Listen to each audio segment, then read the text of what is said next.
मैं एक विधवा थी। कुछ दिनों से मेरे साथ एक बहुत ही अजीब तरह की हरकतें हो रही थीं।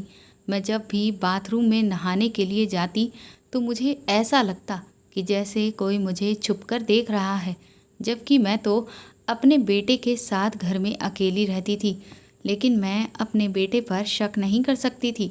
इसी तरह से एक दिन मुझे ऐसा लगा कि जैसे कोई मेरे कमरे में आया और फिर अचानक ही मुझे एक अजीब सी खुशबू महसूस हुई, जिसके बाद मुझे बहुत ही गहरी नींद आ गई। और जब अगले दिन मैं सुबह उठी तो मेरे पूरे बदन में बहुत बुरी तरह से दर्द हो रहा था और शरीर पर निशान थे। कुछ दिन तक इसी तरह से चलता रहा और एक दिन जब मेरी तबीयत कुछ खराब हुई तो मैं डॉक्टर के पास गई।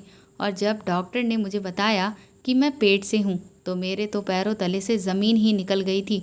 मेरा तो ये सोच सोच कर बुरा हाल हो रहा था कि आखिर इस बच्चे का बाप कौन है। एक दिन मैं जब अचानक ही अपने बेटे के कमरे में उसे दूध देने गई तो मैंने उसके मोबाइल में जो देखा, उसे देखकर मेरे होश उड़ चुके थे, क्योंकि उसने तो मेरा ही आज फिर से मैं इस उलझन का शिकार थी जिसका कई दिनों से होती आ रही थी। मैं जैसे ही नहाने के लिए वॉशरूम में जाती, मुझे ऐसा लगता कि जैसे कोई बड़ी ही अजीब नज़रों से मुझे देख रहा है। मैं चारों तरफ अपनी नज़रें घुमाकर देखती, लेकिन मुझे वहाँ कोई भी नज़र नहीं आता। मेरे वॉशरूम में सिर्फ एक रोशनदान ही था, जिसे मैं अच्छी तरह से बंद कर चुकी थी। और फिर मेरा वॉशरूम मेरे कमरे में था और जो रोशनदान था वह भी मेरे कमरे की तरफ ही खुलता था। इसीलिए मुझे समझ ही नहीं आता था कि आखिर कौन हो सकता है जो मुझे देख रहा है। इतना सब करने के बावजूद भी मुझे यही लगता रहता था कि जैसे चारों तरफ की दीवारों पर आंखें लगी हुई हैं और जो मुझे देख रही हैं। मैं कोई बहमी किस्म की औरत नहीं थी, लेकिन मैं पूरा वॉशरूम अच्छे से देख चुकी थी। मुझे कहीं भी कुछ भी नज़र नहीं आया था। मैं इसीलिए जब भी नहाने के लिए जाती तो जल्दी ही बाहर निकल आती। कभी कभी तो मुझे ऐसा लगता कि शायद मैं किसी दिमागी बीमारी की गिरफ्त में आ चुकी हूँ। आज भी मैंने जल्दी से शावर लिया और फिर फटाफट से कपड़े बदलकर मैं बाथरूम से बाहर निकल आई। बीते पिछले कुछ महीनों से मेरे साथ यही हो रहा है। मुझे हर वक्त ऐसा ही महसूस होता रहता था कि जैसे मैं किसी की नज़र में हूँ या फिर कोई है जो मुझे देख रहा है। इस बात की वजह से मैं बहुत ज़्यादा परेशान थी, लेकिन मैं ये बात किसी को भी नहीं बता सकती थी। हालांकि मेरी उम्र इस वक्त कुछ ऐसी थी कि ना तो मैं अपने आप को जवान ही कह सकती थी और ना ही बुढ़ी। लेकिन फिर भी मैं अगर शक करती भी तो किस पर करती, क्योंकि मेरे घर पर सिर्फ हम दो लोग ही रहते थे, एक मैं और एक मेरा बेटा। मेरे पति का देहांत तो कुछ सालों पहले हो चुका था और तब से मैं अपने सौतेले बेटे के साथ ही अकेली रहती थी। मेरे पति की दुकानें थीं जिन्हें हम लोगों ने किराए पर दे रखा था और उन्हीं के किराए से हमारा गुजारा अब तक आराम से होता आया था। अब मेरा बेटा जवान हो गया था और वह नौकरी भी करने लगा था, जिससे अब हमारे घर की बरकत और ज़्यादा बढ़ गई थी। वह सुबह को ऑफिस जाता और सीधा शाम को ही वापस आता। पूरा दिन घर में मेरे अलावा कोई भी नहीं होता था। मेरे घर काम करने वाली जो नौकरानी आती थी वह भी अपना काम निपटा कर वापस चली जाती थी। फिर आखिर ये किसकी नज़रें थीं जो हर वक्त मेरा दीदार करती थीं। मुझे तो अब इस कदर डर बैठ गया था कि जैसे मैं हर वक्त किसी की नज़रों के जाल में फंसी हुई हूँ। कोई है जो हर समय मुझे देख रहा है और वह नज़रें मेरा कहीं भी पीछा नहीं छोड़ रही हैं। यहाँ तक कि वॉशरूम में भी मुझे वह नज़रें बार बार नज़र आ रही हैं। मैं हर वक्त एक अजीब सी उलझन से गुज़र रही थी और अपनी तकलीफ़ मैं बयान भी नहीं कर पा रही थी कि मैं किस तकलीफ़ से गुज़र रही हूँ, क्योंकि असल में तो मेरे सामने कोई था ही नहीं। और ये एक ऐसी बात थी जिसका जिक्र मैं अपने बेटे से भी नहीं कर सकती थी। अगर मैं उसे बताती तो वह मेरे बारे में ना जाने क्या सोचता और मेरी बात को किस तरह से लेता। शाम को जब मेरा बेटा अमित ऑफिस से वापस आया तो मैं खाना गर्म करके उसके सामने रख दिया। मैं उस वक्त भी अपनी गहरी सोच में डूबी हुई थी। जब मेरे बेटे ने मुझे नोटिस किया तो वह मुझसे कहने लगा कि आप किस सोच में डूबी हुई हैं। उसकी कड़क आवाज़ सुनकर मैं बुरी तरह से चौंक गई, लेकिन मैंने इनकार में सिर हिला दिया। आखिर मैं उसे क्या बताती, जो बात मुझे खुद भी ठीक से नहीं पता। उसको लेकर मैं उससे क्या कहती। एक तो मेरे बेटे का रवैया मुझसे हमेशा ही उखड़ा उखड़ा ही रहता था। वह हमेशा मुझसे चिढ़कर ही बात करता था। एक रात जब मैं अपने बेटे को दूध देने के लिए उसके कमरे में गई तो वह उस वक्त अपने लैपटॉप में इस कदर बिजी था कि उसे मेरे आने का पता नहीं चल सका। मैं उसके पास गई और उसके बगल में रखे साइड टेबल पर मैंने दूध का गिलास रख दिया। इससे पहले कि मैं वापस पलटती, उसके लैपटॉप पर मैंने जो मंजर देखा था उसे देखकर मेरी तो रंगत ही उड़ गई थी। अमित ने जैसे ही ये भांपा कि मेरी नज़र उसके लैपटॉप पर पड़ गई है, उसने तुरंत ही अपना लैपटॉप बंद कर दिया और मेरी तरफ घूर घूर कर देखकर कहने लगा कि ये भी कोई तरीका होता है किसी के कमरे में आ जाने का? आपने दरवाजे को क्यों नहीं बजाया? उसकी ऐसी बात सुनकर मैं एकदम से घबरा गई थी। मैं मानती हूँ कि ये मेरी गलती थी, मुझे दरवाज़ा बजाकर ही अंदर आना चाहिए था, लेकिन वह मेरा बेटा था, इसीलिए मैं यूं ही चली आई। लेकिन मैं ये नहीं जानती थी कि वह तो ये सब कुछ। मैं तुरंत ही उसके कमरे से निकलकर अपने कमरे में आ गई और बेड पर बैठकर अपने दोनों हाथों से मैंने अपना सर पकड़ लिया। मेरे दिमाग में अब बहुत ही अलग अलग ख्याल आने लगे थे। उस सब ने मेरी रूह को हिलाकर रख दिया था। मैं बार बार खुद को समझा रही थी कि मुझे ऐसा नहीं सोचना चाहिए, क्योंकि अमित मेरा बेटा है और वह मेरे साथ ऐसा कैसे कर सकता है जैसा मैं सोच रही हूँ। मेरा दिमाग ना जाने ये सब सोचने के लिए कैसे मजबूर हो गया था। मेरी आंखों से उस दर्द के आंसू बहने लगे थे जो अब तक मैं अपने सीने में दबाए हुए थी। मेरे दिमाग में जो कुछ भी घूम रहा था उसे सोचना भी मुझे पाप लग रहा था। फिर मैंने खुद को समझाया कि नहीं, ऐसा बिल्कुल भी मुमकिन नहीं है। कोई भी बेटा अपनी माँ के साथ ये सब कुछ नहीं कर सकता। मैं मानती हूँ कि लड़के इस उम्र में इस तरह की गलत चीज़ें देखते हैं, लेकिन इसका मतलब ये नहीं कि जो मैं सोच रही हूँ वैसा कुछ हो सकता है। बहुत देर खुद को समझाने के बाद बड़ी मुश्किल से मैंने खुद को नॉर्मल किया था। एक दिन जब मैं अपने घर की लॉबी में धुले हुए कपड़े फैला रही थी कि तभी मुझे सामने वाले घर की छत पर ऐसा लगा कि जैसे किसी कैमरे का फ्लैश मुझ पर पड़ा हो। मैंने तुरंत ही हैरानी से पलटकर देखा तो मुझे किसी की परछाई सी नज़र आई कि जैसे वहाँ पर पहले कोई खड़ा हुआ था और मुझे घूर रहा था।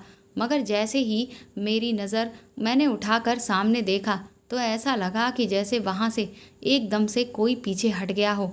मैं गौर से वहाँ देखने की कोशिश करने लगी, लेकिन सामने की छत पर मुझे कोई नज़र नहीं आया।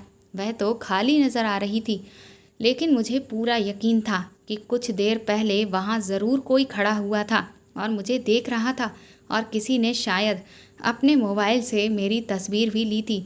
मेरा दिल बुरी तरह से धड़कने लगा, क्योंकि अभी इस मोहल्ले में आए हुए हमें कुछ ही महीने तो हुए थे, और जब से मैं इस घर में आई हूँ तब से तो मैं परेशान होकर ही रह गई हूँ।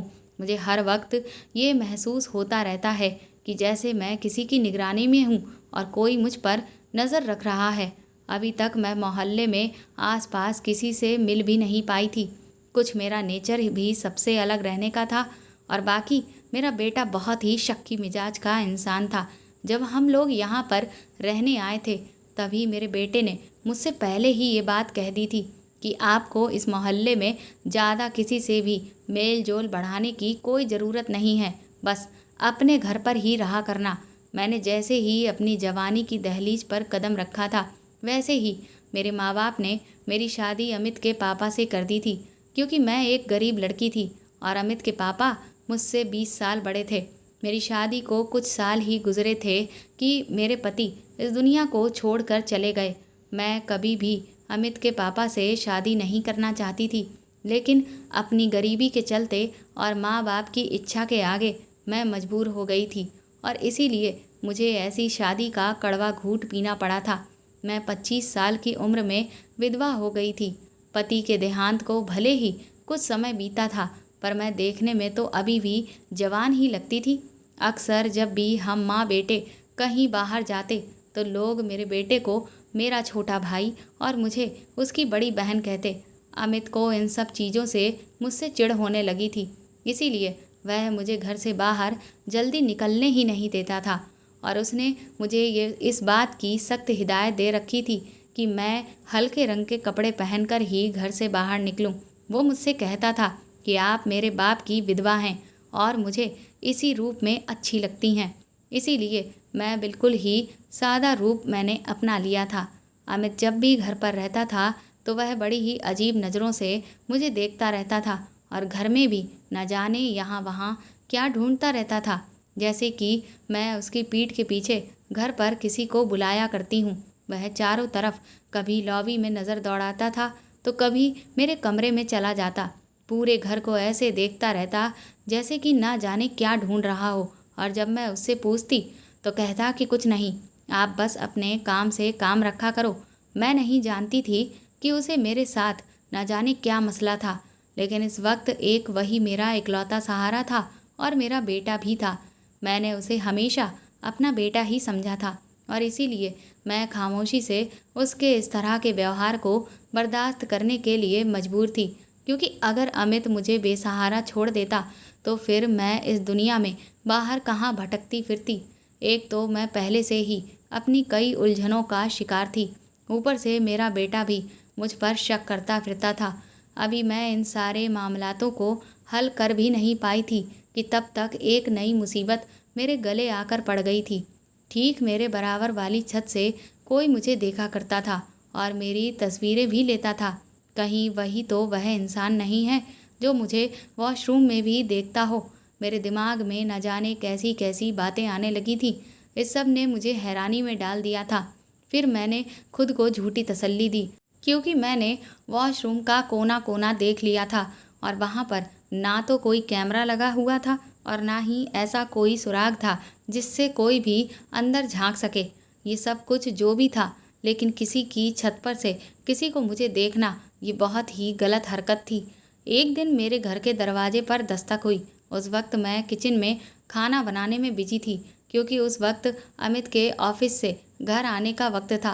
मुझे लगा कि शायद वही आया होगा, लेकिन मैंने जैसे ही दरवाज़ा खोला तो बाहर एक नौजवान खड़ा हुआ था। वह तकरीबन मेरी ही उम्र का था। मुझे देखकर वह मुस्कुराने लगा। उसके हाथ में गाजर के हलवे की प्लेट थी।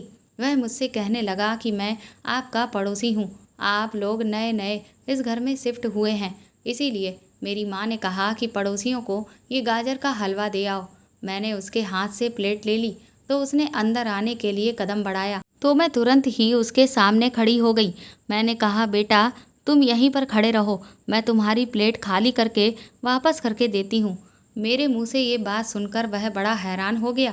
कहने लगा कि मैं इतना भी छोटा नहीं हूँ कि आप मुझे बेटा कहें। आप तो मुझसे शायद बस कुछ साल ही बड़ी होगी, इसीलिए आप मुझे बेटा मत कहिए। मैं उसके मुंह से ये बात सुनकर हैरान रह गई और हैरत से उसे देखने लगी। मैंने कहा कि लेकिन मेरा बेटा भी तुम्हारी उम्र का ही तो है। मेरे मुंह से ये बात सुनकर उसने अपनी आंखें पूरी तरह से फैला ली और वह मुझे ऊपर से नीचे तक देखने लगा। फिर वह बोला कि वह लड़का आपका बेटा है, लेकिन मुझे तो वह आपका छोटा भाई लगता है। ये कहकर वह बड़े ही आराम से घर के अंदर अचानक ही आ गया। मैं तो उसे देखती ही रह गई थी। इधर अमित के घर आने का भी वक्त हो रहा था। डर के मारे मेरे दिल की धड़कनें बुरी तरह से भाग रही थी। मुझे समझ ही नहीं आ रहा था कि अमित के वापस आने के वक्त ये मुसीबत न जाने कहाँ से मेरे गले पड़ गई। वह लड़का तो बड़े ही खुले मिजाज का था। मुझसे कहने लगा कि आपका नाम क्या है। मैंने उससे कहा कि तुम्हें उससे क्या मतलब, तुम मुझे आंटी कहकर बुलाओ। इस बात पर उसने अपनी दोनों भौएं ऊपर चढ़ाते हुए मुझसे कहा कि नहीं जी, अभी आप इतनी भी बूढ़ी नहीं हुई हैं कि मैं आपको आंटी कहूँ। अच्छी खासी तो आप खूबसूरत हैं, जवान हैं, तो मैं तो आपको आपके नाम से ही पुकारूंगा। और मुझे यकीन है कि आपका नाम भी बिल्कुल आपकी तरह ही बहुत खूबसूरत होगा। इससे पहले कि मैं उसके इस तरह के अंदाज पर उस पर गुस्सा करती, वह मुझसे कहने लगा कि चलो अच्छा ठीक है, नाम ना बताओ तो कम से कम एक कप चाय ही पिला दो। आखिर मैं आपका पड़ोसी हूँ और पड़ोसियों का भी तो कुछ हक होता है ना। ये कहकर वह लॉबी में रखी हुई कुर्सी पर बड़े ही आराम से बैठ गया। मैं उससे बिना कुछ कहे हुए चुपचाप किचन में चली गई और जल्दी से मैंने उसकी प्लेट को खाली किया और इधर गैस पर चाय भी बनने को रख दी।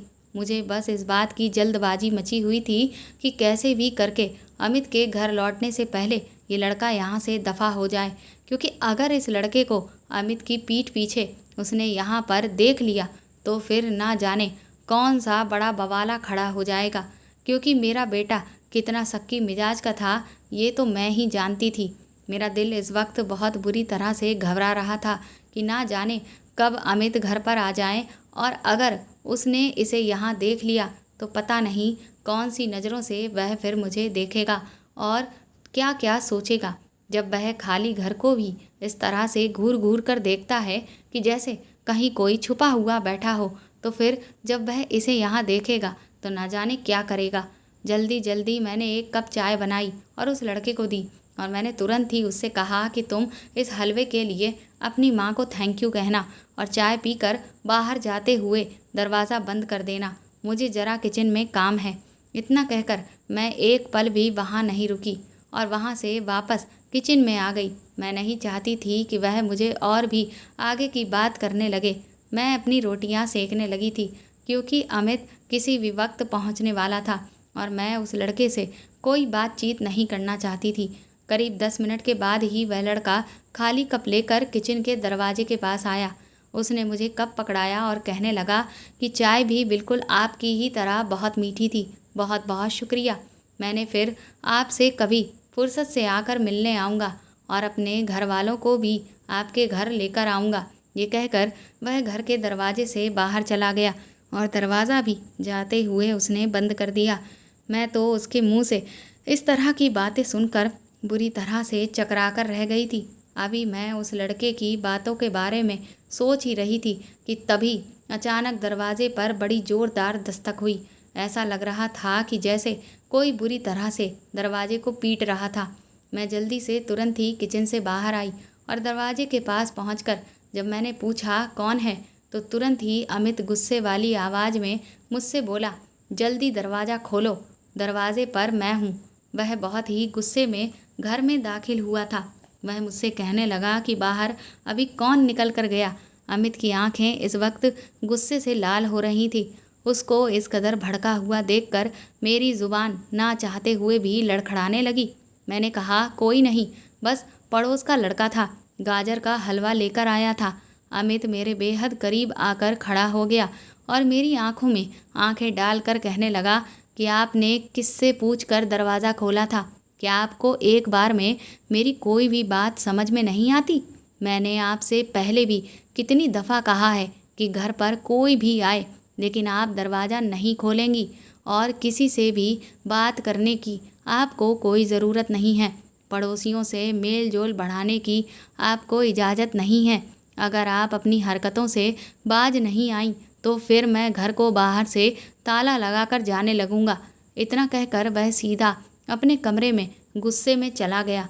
उसने अपने कमरे का दरवाज़ा इतनी ज़ोर से पटक कर बंद किया कि मैं बुरी तरह से कांप गई। मेरी आंखों से आंसू बहने लगे। मुझे ऐसा लग रहा था कि जैसे मैं अमित की माँ नहीं हूँ बस, बल्कि उसकी खरीदी हुई कोई गुलाम हूँ। वह मुझ पर अपना शिकंजा इस कदर कसता चला जा रहा था कि मुझे सांस भी अपनी मर्जी से नहीं लेने देता था। जब वह बाहर आया तो मैंने उसे खाना परोसा।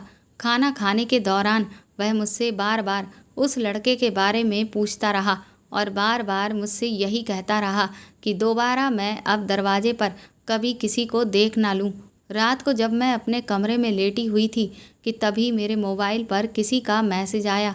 मैंने जब वो सारे मैसेजेस पढ़े तो उसमें जो भी लिखा हुआ था वह ये था कि आप बहुत ही खूबसूरत और प्यारी हैं। मेरा दिल चाहता है कि मैं आपसे जी भर के बातें करूं और आप इतने हल्के रंग के कपड़े ना पहना करें। आपने उस दिन जो नीले रंग के कपड़े पहने थे वह आप पर बहुत अच्छे लग रहे थे। आप पर गहरे रंग के कपड़े बहुत सुंदर लगते हैं, जैसे कि उस दिन आपने लॉबी में पहने हुए थे। ये सारे मैसेजेस पढ़कर मैं बुरी तरह से घबरा गई थी। इसका मतलब मेरा शक गलत नहीं था। वाकई में यहाँ पर कोई था जो मुझ पर लगातार अपनी नज़र बनाए हुए था। मेरे घर पर नज़र रखना बहुत आसान था क्योंकि बाकी के जो भी घर बने हुए थे उनके साथ हमारे घर से उनकी जो छतें लगी थी वह काफ़ी ऊंची थी और हमारी लॉबी भी खुली हुई थी, इसलिए वहाँ से सब कुछ साफ दिखाई देता था। और मेरा किचन भी लॉबी से सटा हुआ ही था। मेरा ज़्यादातर वक्त लॉबी में ही गुजरता था, लेकिन जो नज़रें मुझे खुद पर अपने वॉशरूम में महसूस होती थीं उससे तो मैं जीते जी मरी ही चली जा रही थी। मैंने फ़ौरन ही वह सारे मैसेजेस डिलीट कर दिए और अपना मोबाइल भी ऑफ़ कर दिया। मैं इस वक्त पसीने से तरबतर हो चुकी थी। अब मुझे बहुत ही अजीब सी घबराहट होने लगी थी कि ना जाने वह कौन था जो मेरी ज़िंदगी में और भी ज़्यादा जहर घोलने की कोशिश कर रहा था। वैसे ही मैंने अपनी अब तक की ज़िंदगी कभी भी खुशी से नहीं गुजारी थी। अमित के पापा भी इसी तरह के सख्ती मिजाज के इंसान थे। वह भी शायद मुझ पर इसीलिए इतना शक करते थे क्योंकि मैं एक तो कम उम्र की थी और बहुत ही ज़्यादा खूबसूरत थी। उनकी उम्र मुझसे बहुत ज़्यादा थी, जिस वजह से उन्हें हर वक्त ये डर सताता रहता था कि कहीं मेरा चक्कर किसी दूसरे लड़के से चालू ना हो जाए। जबकि मैं बार बार रो रो कर उन्हें अपने किरदार की गवाही देती रहती थी, उन्हें यकीन दिलाती रहती थी कि वह जैसा सोच रहे हैं वैसा कुछ भी नहीं है। लेकिन उन्हें कभी भी मेरी किसी भी बात पर यकीन नहीं आया।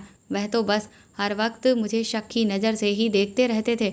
और फिर जब वह बीमार रहने लगे तो उन्होंने अपनी सारी जायदाद भी अपने बेटे अमित के नाम पर कर दी और उसके दिमाग में भी यही सब बातें भर दी कि इस औरत का हमेशा बहुत ही ध्यान रखना और इस पर हमेशा पैनी नज़र बनाकर रखना, इसे कभी भी घर से ज़्यादा बाहर ना निकलने देना, इसे पाई पाई का मोहताज बनाकर रखना, क्योंकि अगर इसके हाथ में रुपया पैसा लग गया तो ये हो सकता है कि घर से भाग जाए, क्योंकि ये बहुत खूबसूरत है और जवान भी है। इससे तो कोई भी शादी कर लेगा और अगर ऐसा हुआ तो फिर तुम बिल्कुल अकेले और बेसहारा हो जाओगे। मैं चाहता हूँ कि ये औरत सारी ज़िंदगी सिर्फ मेरे नाम पर ही गुजारे, सारी ज़िंदगी तुम्हारी माँ बनकर रहे। यही वह आखिरी अल्फाज थे जो मेरे पति ने मेरे बारे में अमित के दिमाग में किसी जहर की तरह भर दिए थे। और यही कारण था कि अमित हर वक्त बस मुझसे उखड़ा उखड़ा सा रहता था और मुझ पर जहर उगलता रहता था। उसने कभी भी मेरी इज्जत एक माँ की तरह नहीं की थी। उसने मुझे कभी भी अपनी माँ की जगह नहीं दी थी। मैं तो बस उसके बाप की दूसरी बीवी थी। एक रोज़ मैं किचन में काम कर रही थी कि तभी अचानक से मेरी साड़ी के पल्लू में आग लग गई। मैं बुरी तरह से डर गई और चिल्लाती हुई लॉबी में आ गई। आग जैसे जैसे आगे बढ़ रही थी मेरी चीखें काफ़ी तेज़ होती चली गईं कि तभी बराबर वाली छत पर वही नौजवान लड़का खड़ा हुआ था। उसने मुझे चिल्लाते हुए देखा तो वह फ़ौरन ही वहाँ से नीचे उतरा और अपने घर की दीवार लांघकर मेरे घर में आ गया। उसने फ़ौरन ही मेरी साड़ी का वह पल्लू का हिस्सा फाड़ कर दूर फेंक दिया जिसमें आग लगी थी, वरना मैं बुरी तरह से जल जाती। मैं इस वक्त बहुत घबराई हुई थी। उस नौजवान ने तुरंत ही सामने रस्सी पर पड़ी हुई चादर उतार कर मुझे उससे लपेट दिया और फिर उसने मुझे वहीं कुर्सी पर बिठाया। वह मुझसे पूछने लगा कि कहीं मुझे कोई नुकसान तो नहीं पहुंचा है, मैं कहीं जली तो नहीं हूँ। मैं बहुत ज़्यादा डरी हुई थी कि अचानक तभी उसी वक्त मेरे घर का दरवाज़ा खुला और सामने अमित खड़ा हुआ था। उस वक्त उस लड़के को मेरे करीब खड़ा हुआ देखकर वह गुस्से में बौखला गया। वह तुरंत ही मेरे पास आया और उस लड़के का गिरेबान पकड़ लिया और उससे पूछने लगा कि तुम्हारी हिम्मत कैसे हुई मेरे घर में आने की। मैंने अमित से कहा कि उसका गिरेबान छोड़ दो, क्योंकि इस लड़के ने तो मेरी जान बचाई है। मेरी साड़ी के पल्लू में आग लग गई थी। यकीन न हो तो सामने ही देख लो, वह पल्लू का टुकड़ा अभी भी लॉबी में गिरा हुआ था और वह साड़ी का टुकड़ा अभी भी जल रहा था। मेरी बात सुनकर अमित ने गुस्से भरी नज़रों से मेरी तरफ देखा और कहने लगा, तुम चुप रहो, समझी? तुमसे तो मैं बाद में बात करूँगा। अपनी ये चिकनी चुपड़ी बातें करके किसी और को बेवकूफ़ बनाना।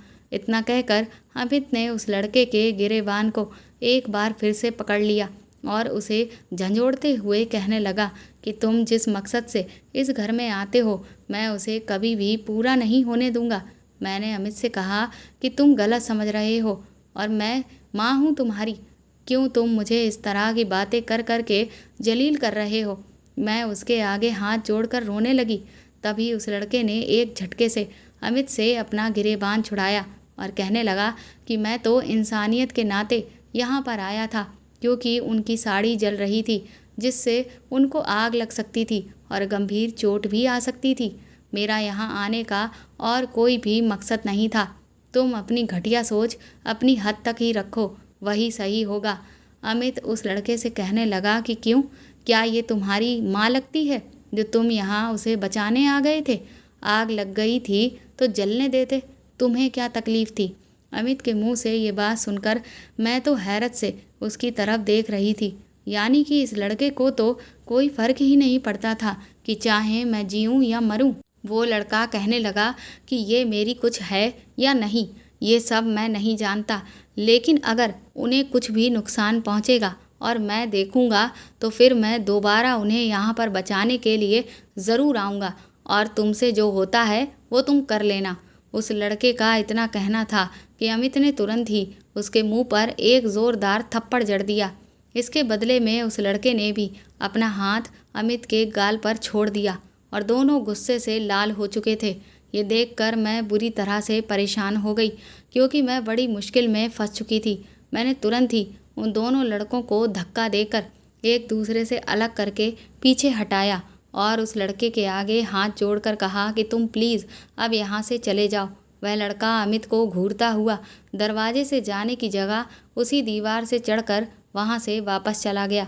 ये देखकर अमित बड़े ही अजीब अंदाज से मेरे पास आया और मेरे दोनों बाजुओं को कस के पकड़ा और कहने लगा, अच्छा तो यहाँ से बुलाती हो तुम अपने आशिक को? फिर कहने लगा कि जो तुम चाहती हो मैं वो कभी नहीं होने दूंगा। मैं तुम्हारा गला दबाकर तुम्हें यहीं पर मार कर दफन कर दूंगा, लेकिन ये मत समझना कि मैं तुम्हें छोड़ दूंगा। मैंने अमित का मुंह देखती ही रह गई, वह तो सारी तमीज़ ही भूल गया था।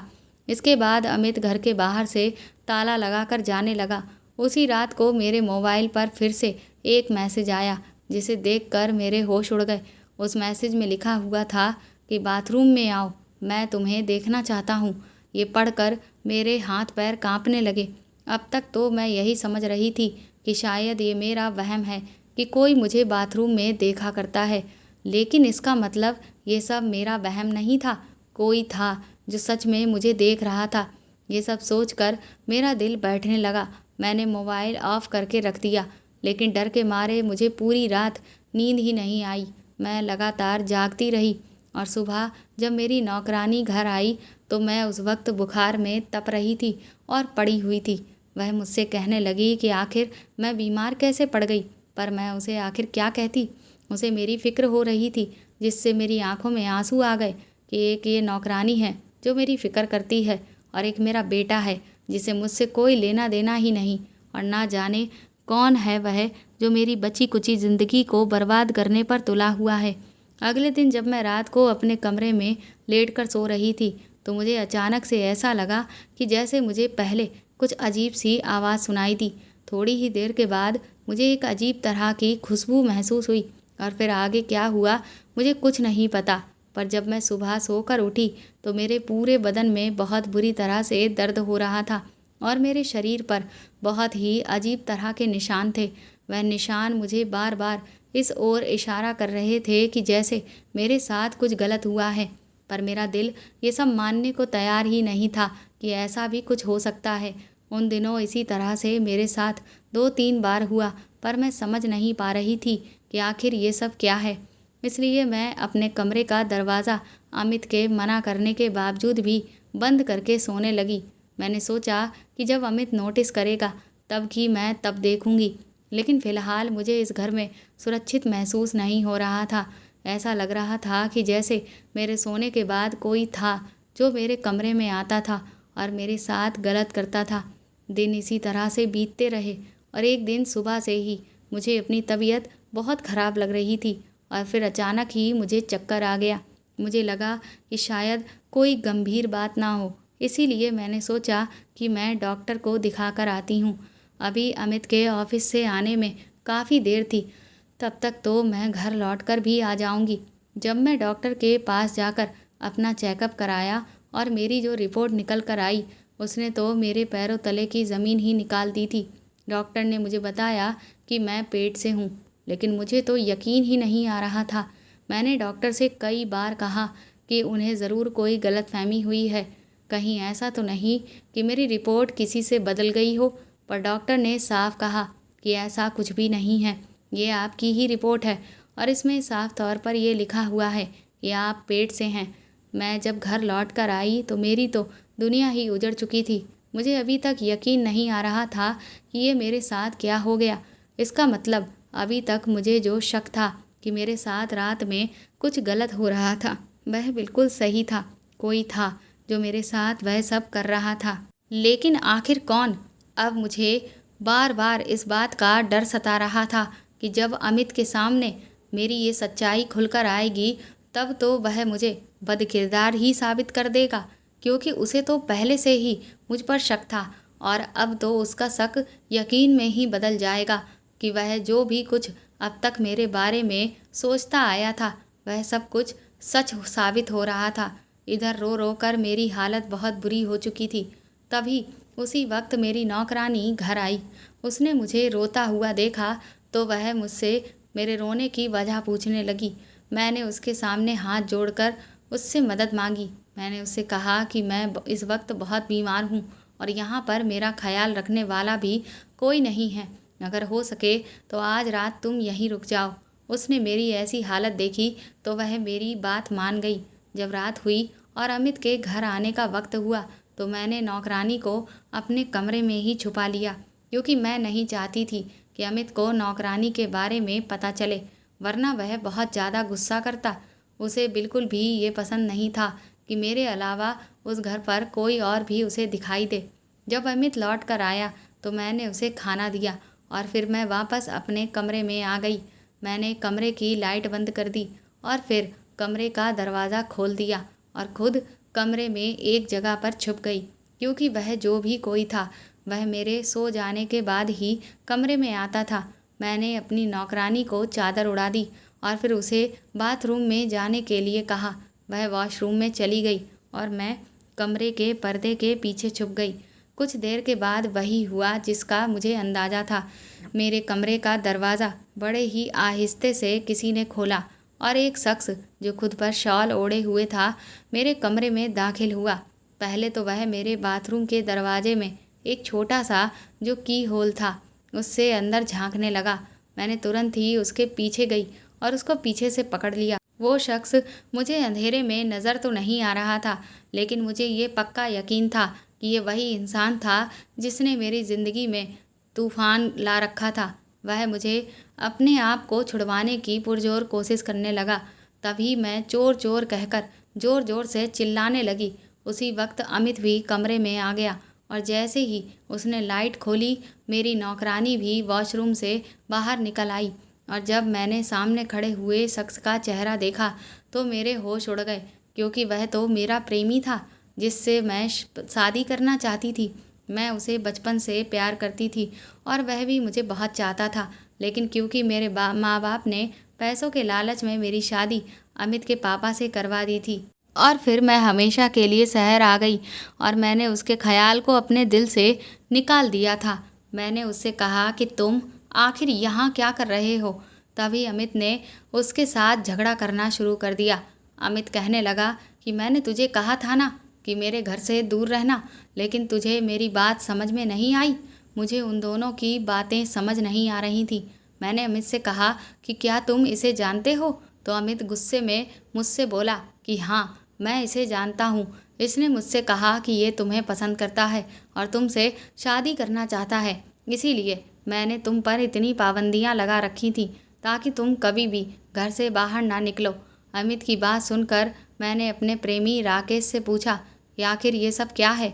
तो राकेश ने कहा कि तुम तो मुझे छोड़कर चली गई थी। उसके बाद ना चाहते हुए भी मुझे किसी और से शादी करनी पड़ी। शादी के कुछ साल बाद ही मेरी पत्नी का देहांत हो गया, लेकिन फिर मैंने कभी किसी को नहीं अपनाया, क्योंकि मैं तुम्हें अपने दिल से नहीं निकाल पाया था। और फिर जब मैंने अभी कुछ महीनों पहले तुम्हें यहाँ पर देखा तो ये देखकर दंग रह गया कि तुम वापस एक बार फिर से मेरे करीब आ गई थी। लेकिन इस बार मैं तुम्हें खोना नहीं चाहता था। मेरे कमरे की दीवार तुम्हारे बाथरूम से लगी हुई थी। तुम जब भी अपने बाथरूम में जाती थी तो मुझे पता चल जाता था। मैं तुम्हें देखकर अपने जज्बातों को काबू में ना रख सका और तुम्हें पाने के लिए बेताब हो गया। इसलिए मैं दीवार कूदकर हर बार तुम्हारे कमरे में आ जाता था। लेकिन आखिर इस तरह से ये सब कब तक चलता रहता? इसीलिए मैंने फिर अमित से साफ तौर पर कहा कि मैं तुमसे शादी करना चाहता हूँ। लेकिन इसने मुझे गलत समझा और मुझे धमकाते हुए तुमसे दूर रहने की सख्त हिदायत दे दी। पर मैं तुमसे अब दूर नहीं रह सकता था। इसीलिए तुम्हारे हाल चाल लेने और तुम्हारे मन के हालात जानने के लिए मैंने तुम्हारे पास अपने दोस्त को भेजा। मैं छुप छुप कर तुम्हारी तस्वीरें लेता रहता था। मुझे कोई रास्ता समझ ही नहीं आ रहा था जिससे मैं तुम्हें अपनी ज़िंदगी में एक बार फिर से वापस ला सकूं। तुम्हारा इंतज़ार कर कर के मैं थक चुका था, लेकिन अब मुझसे तुमसे दूरी बर्दाश्त ही नहीं हो रही थी। इसलिए मैंने फिर ना चाहते हुए भी एक गलत रास्ता तैयार किया। मैं रात को तुम्हारे कमरे में आ जाता था और एक बेहोशी वाला स्प्रे छिड़क देता था जिसकी खुशबू सूंघने के बाद तुम बेहोश हो जाती थी और फिर मैं तुम्हारे साथ अपने अरमानों को पूरा करता था। मेरा प्रेमी मेरे सामने हाथ जोड़कर माफ़ी मांगने लगा, कहने लगा कि मुझे माफ़ कर दो। लेकिन मैं क्या करता? मैं तुम्हें पाने के लिए बेचैन था। मैं अपना सर पकड़कर वहीं बैठ गई। मैंने कहा कि इसका मतलब ये बच्चा तुम्हारा है राकेश। मेरे मुंह से ये बात सुनकर अमित और राकेश दोनों के होश उड़ चुके थे। मैंने कहा, हाँ, मैं इस वक्त पेट से हूँ और तुम्हें नहीं पता कि जब मुझे डॉक्टर ने ये बात बताई तो मेरा क्या हाल हुआ था। मेरा बेटा तो पहले ही मुझ पर शक करता था। वह मुझे बदकिरदार समझता था और इधर मैं इस बात से परेशान थी कि वह ना जाने कौन था जो मेरे साथ ये सब कर रहा था। मेरी बात सुनकर राकेश बहुत खुश हो गया। उसने तुरंत ही मुझे गले से लगा लिया। मैं तो ये सब देखकर हैरान थी। राकेश तुरंत ही अमित के पैरों में गिर पड़ा और कहने लगा कि मैं हाथ जोड़कर अपने प्यार की भीख तुमसे मांगता हूँ। कम से कम अब तो तुम मुझे अपने प्यार के साथ अपनी बाकी की ज़िंदगी बिता लेने दो। अब तो रहम खाओ। अब तो ये मेरे बच्चे की माँ भी बनने वाली है। मुझे तो ये सब कुछ बिल्कुल भी समझ में नहीं आ रहा था। लेकिन फिर एक चमत्कार हुआ जिसकी कल्पना मैंने कभी भी नहीं की थी। न जाने कैसे पर अमित का दिल बदल गया और उसने मुझे और राकेश को शादी करने की इजाज़त दे दी। अमित ने मुझसे कहा कि मरते हुए पापा ने मुझसे जो कुछ भी कहा उससे मेरे दिमाग में शक बैठ गया था और मुझे यही लगता था कि आप एक धोखेबाज हैं।